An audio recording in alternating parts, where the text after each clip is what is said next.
Nesta nossa análise vamos mergulhar na história de um filósofo do século XVIII que simplesmente virou de cabeça para baixo o jeito que a gente entende a arte e os nossos próprios sentidos. Vamos direto ao ponto e entender a importância de Alexander Baumgarten e a fundação da estética como disciplina filosófica moderna. Sabe aquela palavra que a gente usa todo santo dia para falar de design, de uma pintura ou da beleza em geral? A palavra é estética. Da onde ela surgiu de fato? A resposta para isso é uma revolução filosófica que mudou completamente a nossa percepção de mundo.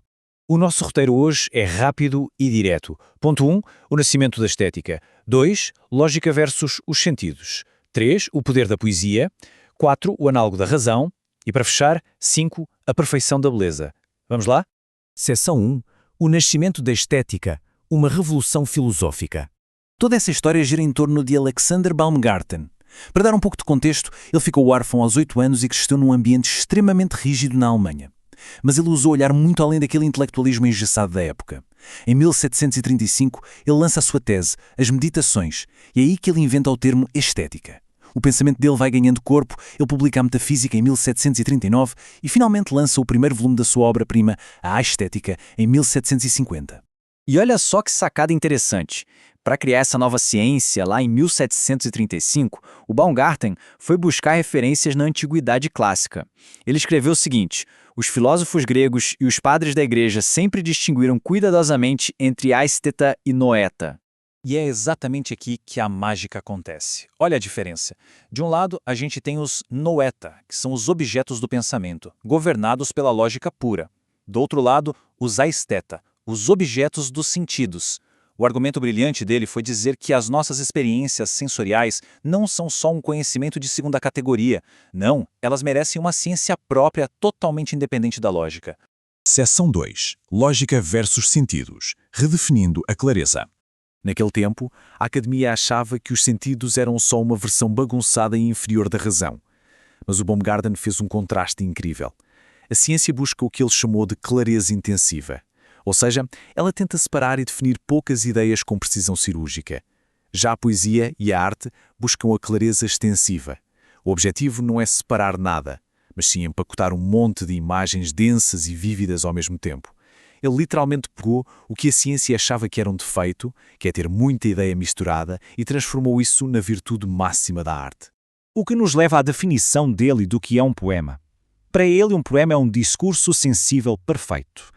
A arte não quer passar a verdade usando abstrações frias e distantes. Ela usa representações cheias de sensações. A imagem deixa de ser só uma ferramenta de comunicação para virar o próprio coração da perfeição estética. Seção 3. O poder da poesia, movendo a mente. Mas como essa tal de clareza extensiva mexe com as pessoas na prática? O Baumgarten meio que criou uma matemática das emoções. Existem 3 camadas num poema para a coisa funcionar. Primeiro, as representações sensíveis, que são as imagens brutas da percepção. Segundo, as interconexões, que é como essas imagens se amarram umas nas outras. E terceiro, as palavras ou sons, o meio físico da coisa. A arte perfeita exige que essas 3 camadas cantem em absoluta harmonia. E por que a poesia impacta tanto a gente? A lógica dele faz muito sentido. Os nossos afetos funcionam como graus de dor e de prazer.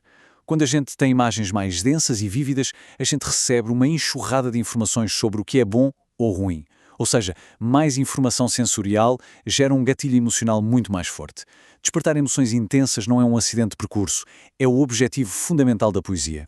Seção 4. O análogo da razão, elevando a percepção humana. Agora a gente chega no conceito mais genial da metafísica dele, o analogon rationis, ou o análogo da razão. Isso provou por A mais B que os nossos sentidos não são uma máquina lógica que está com defeito. Na verdade, eles formam um sistema cognitivo paralelo. É como se a gente tivesse um outro processador no cérebro focado em entender as conexões entre as coisas de um jeito menos nítido, mas que é incrivelmente rico e cheio de significado. E as engrenagens desse sistema são maravilhosas. Esse análogo da razão é formado pelo intelecto sensível, a memória sensível, a faculdade de invenção, o gosto e o julgamento sensível, além da expectativa de casos parecidos. É um conjunto que mostra o quanto o nosso processamento sensorial é sofisticado quando a gente experimenta o mundo ao redor. Seção 5. A perfeição da beleza, o amadurecimento da estética. Toda essa nossa jornada deságua na obra-prima dele de 1750. Tem uma frase lá que é o grande pilar de tudo: o objetivo da estética é o aperfeiçoamento do conhecimento sensível como tal, isto é, a beleza.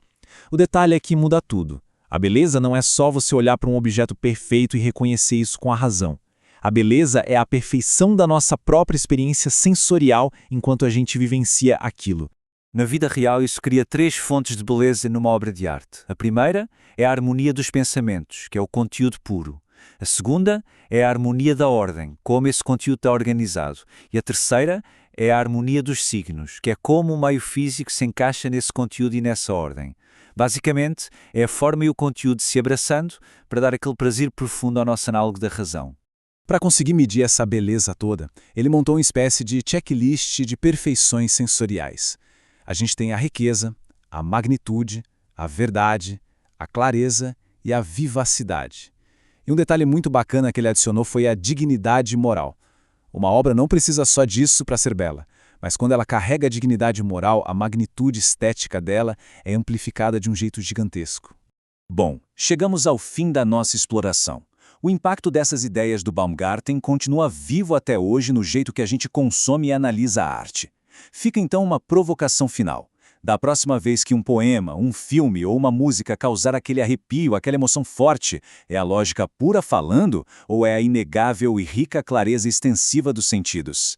Valorizar o que a gente sente é, no fim das contas, descobrir uma nova forma de razão. Muito obrigado por acompanhar essa jornada. Até a próxima!